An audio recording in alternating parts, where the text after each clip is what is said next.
So hello friends, welcome back again to my YouTube channel. आज हम इस video में एमएससी थर्ड सेमेस्टर का एक टॉपिक लेके आए हैं, ब्रोंस्टेड कैटालिसिस। देखो, ब्रोंस्टेड कैटालिसिस में आपको जनरली एसिड और बेस के थ्रू कैटालिसिस का स्टडी करना होता है। ब्रोंस्टेड ने क्या बताया था कि जो प्रोटॉन डोनेट करने वाला जो कंपाउंड होगा वो एसिड है और प्रोटॉन एक्सेप्ट करने वाला जो कंपाउंड होगा वो बेस है। ठीक है, इतना तो आप सभी को मालूम होगा। तो ब्रोंस्टेड एसिड या बेस जब किसी रिएक्शन को कैटालाइज करते हैं तो इसे ब्रोंस्टेड कैटालिसिस कहते हैं। इसमें कोई दिक्कत वाली बात नहीं है। ठीक है, कैटालिस्ट यूज करने से क्या होता है, रिएक्शन की एक्टिवेशन एनर्जी कम हो जाती है, इसलिए रिएक्शन क्या होने लगता है, फास्ट होने लगता है। ये भी आप जानते हो। ठीक है, अब मान के चलो एसिड कैटालिसिस ले लें या बेस कैटालिसिस, दोनों में से किसी को भी ले लो। आप एक यहाँ पे थोड़ा सा एक सिस्टमेटिक रिएक्शन लिख देना है आपको कि न्यूक्लियोफाइल है, मान के चलो RX में ऐड होना चाह रहा है। जब न्यूक्लियोफाइल R पे अटैक करेगा तो ये X यहाँ से रिलीज आउट हो जाएगा, बाहर निकल जाएगा। मतलब यहाँ पे इस तरह से इसका बॉन्डिंग होगी और ये क्लीविंग होगा। ठीक है, तो ये जनरल रिएक्शन है। लेकिन इसी में जब हम एसिड यूज करते हैं तो क्या होता है, एसिड क्या करेगा, X माइनस जो होगा या X जो इलेक्ट्रोनेगेटिव वाला पार्ट होगा उसके साथ में ये प्रोटॉन आएगा कहाँ से, H3O से आएगा या कहीं और से भी आ सकता है, जो भी आप यूज कर रहे हैं यहाँ पे एसिड या बेस। ठीक है, अगर एसिड कैटालाइज रिएक्शन है या बेस कैटालाइज रिएक्शन है उस पर डिपेंड करता है किस पे, सबस्ट्रेट पे। ठीक है, कि उसमें एसिड अटैक कर सकता है या फिर बेस का अटैक कर सकता है। तो यहाँ पे प्रोटॉन क्या करेगा, इस पे अटैक करेगा, HX बन के बाहर निकल जाएगा ये। ठीक है, अब इसकी स्थिति क्या हो जाएगी, ये बॉन्ड दोनों कहाँ आ गया, प्रोटॉन की तरफ। R में केटायन आ जाएगा, न्यूक्लियोफाइल आके यहाँ अटैक करेगा। अब इस न्यूक्लियोफाइल को मेंटेन करने के लिए प्रोटॉन देना पड़ेगा, जो प्रोटॉन यहाँ से हम निकाले हैं वो आपको देना पड़ेगा। ठीक है, तो ये कैटालाइज रिएक्शन है। तो मैं यहाँ सिर्फ ये बताना चाह रहा हूँ कि ये रिएक्शन क्या होने लगता है, फास्ट होने लगता है। ठीक है, तो इस घटना को स्टडी करने के बाद जोनास निकोलस ब्रोंस्टेड ने एसिड के स्ट्रेंथ तथा कैटालिटिक एक्टिविटी के बीच में एक रिलेशन दिया, और ये जो रिलेशन था वो जनरल कैटालिस्ट के लिए था। ठीक है, तो यहाँ पे क्या हुआ, एक्चुअली एसिड का स्ट्रेंथ और कैटालिटिक एक्टिविटी के बीच में एक रिलेशन है। ठीक है, ब्रोंस्टेड लॉ जो है, ब्रोंस्टेड लॉ यदि पूछा जाता है या फिर आपको यहाँ पे भी डील करना ही है कि ब्रोंस्टेड लॉ है क्या, तो ब्रोंस्टेड लॉ क्या है, एसिड के स्ट्रेंथ तथा कैटालिटिक एक्टिविटी के बीच में रिलेशन है।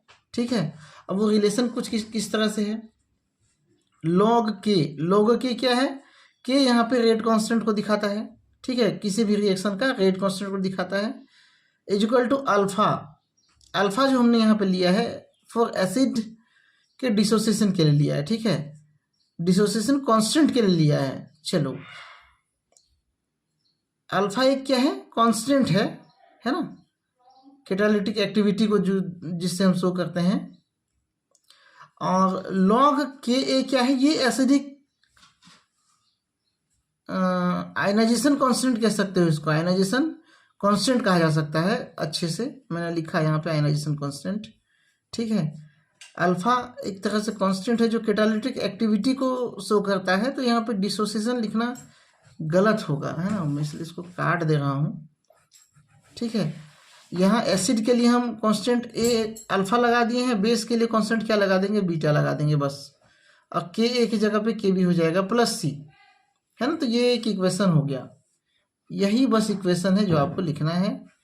अब इस इक्वेशन को एक्सप्रेस कैसे करोगे, आपको उसकी एक्टिविटी कैसे निकालनी है अल्फा, तो वो आप यहाँ से निकाल सकते हो ग्राफ खींच के। लॉग के और लॉग के ए के बीच में आप ग्राफ खींचोगे तो आपको क्या मिलेगा, अल्फा स्लोप मिलेगा और सी क्या मिलेगा, इंटरसेप्ट। मैं समझाने वाला हूँ। तो यहाँ पे लॉग के हमने एक साइड ले लिया, हमने क्या ले लिया, लॉग के ए क्या था, आयनाइजेशन कांस्टेंट था। अच्छा, ये समझ रहे हो कि नहीं, देखो जैसे कोई एसिड होता है, ठीक है, HA क्या है, एक एसिड है, ये खुद भी डिसोसिएट होता है, H प्लस और A माइनस में डिसोसिएट होगा। मान के चलो ये 10 मॉलिक्यूल है, तो हो सकता है 10 में से 2 मॉलिक्यूल जो है टूटा तो 2 हाइड्रोजन आयन मिलेंगे और 2 नेगेटिव आयन मिलेंगे। ठीक है, तो ये जो डिसोसिएशन कांस्टेंट है के ए क्या कराएगा, इसको हम एक्सप्रेस कर सकते हैं H plus active concentration of H plus active concentration of A minus upon HA। इस फॉर्मूले से हम क्या निकाल सकते हैं, के ए निकाल सकते हैं। ठीक है, तो ये हमने पहले पढ़ा है एसिड बेस कैटालिसिस में।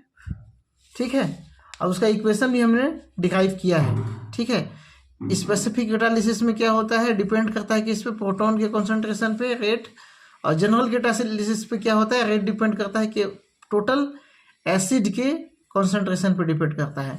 जो आयोनाइज्ड हुआ उस पर डिपेंड नहीं करता, जितना एसिड है उस पर डिपेंड करता है। और स्पेसिफिक में क्या होगा, जो आयोनाइज्ड हुआ था उस पर डिपेंड कर रहा था। अगर आपने पहले वीडियो नहीं देखा है तो फिर आप एसिड बेस कैटालिसिस का वीडियो जाके देखिए। ठीक है, तब जाके ये जो है आपको समझ में आएगा। सब एक दूसरे से रिलेटेड है, सब एक दूसरे से जुड़े हुए हैं। ठीक है, अब मैं आपको यहाँ पे समझाता हूँ कि इंटरसेप्ट क्या होता है। देखो, के ए क्या है, आयनाइजेशन कांस्टेंट है। जब 0 पॉइंट पे, मतलब आयनन यहाँ पे शून्य था, उस कंडीशन में भी रिएक्शन का रेट कुछ ना कुछ तो था, क्योंकि रिएक्शन अपने से हो ही रहा था, है ना। लेकिन जैसे उसमें आयनाइजेशन, मतलब एसिड में आयनाइजेशन या उसके कैटालिस्ट में आयनाइजेशन होने लगा, रिएक्शन का रेट इंक्रीज होने लगा लगातार। ठीक है, जैसे जैसे आयनाइजेशन बढ़ता है वैसे वैसे रिएक्शन का रेट भी क्या होते जाता है, बढ़ते जाता है।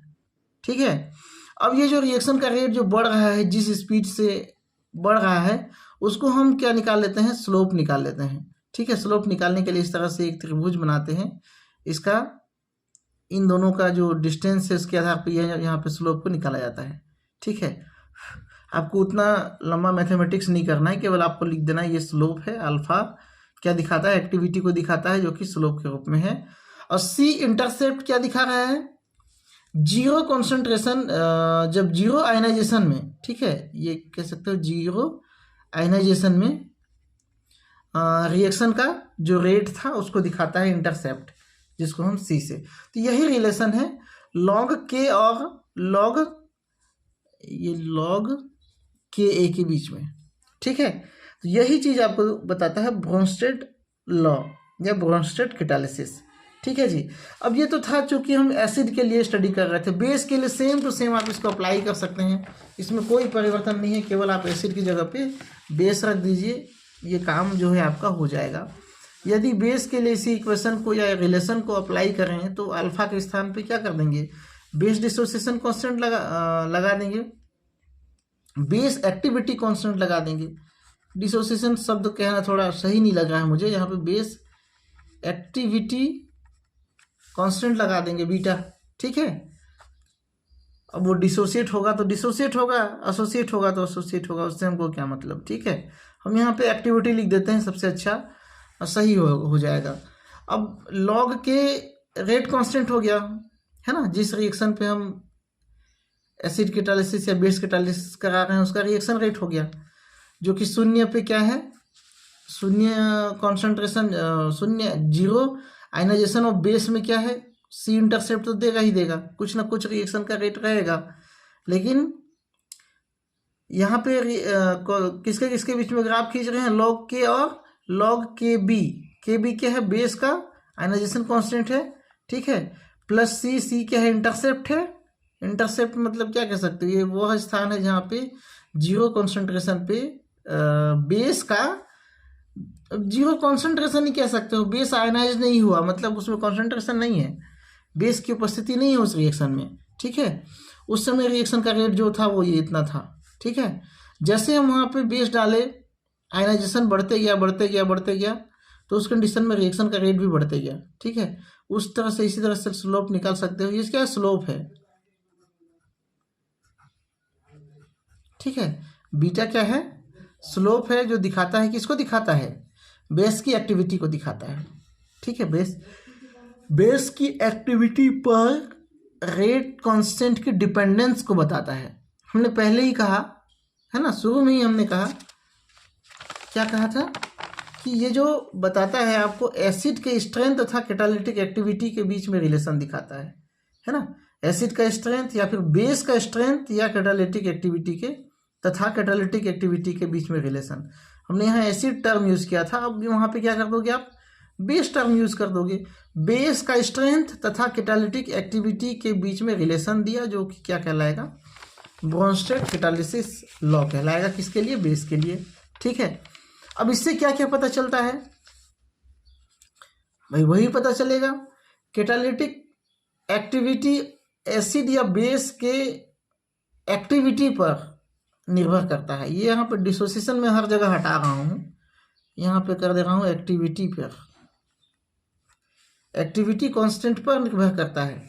अब यहाँ पे स्ट्रॉन्ग एसिड या बेस कहना भी गलत होगा, यहाँ पे सीधा सीधा टर्म यूज कर रहे हैं, स्ट्रेंथ ऑफ एसिड या बेस रिलेशन को इजीली रिएक्शन को इजीली कैटालाइज करेंगे, है ना। देखो जितना ज़्यादा इसका आयनाइजेशन होगा उतना ज़्यादा रिएक्शन का रेट होगा, है ना। जितना ज़्यादा यहाँ पे आयनाइजेशन होगा उतना ज़्यादा रिएक्शन का रेट होगा। ठीक है जी। अब ब्रोंस्टेड इक्वेशन से रिएक्शन मैकेनिज्म के बारे में पता चलता है। अब रिएक्शन बढ़ा तो फिर क्यों बढ़ा, है ना, उसके लिए आपको रिएक्शन मैकेनिज्म देखना पड़ेगा।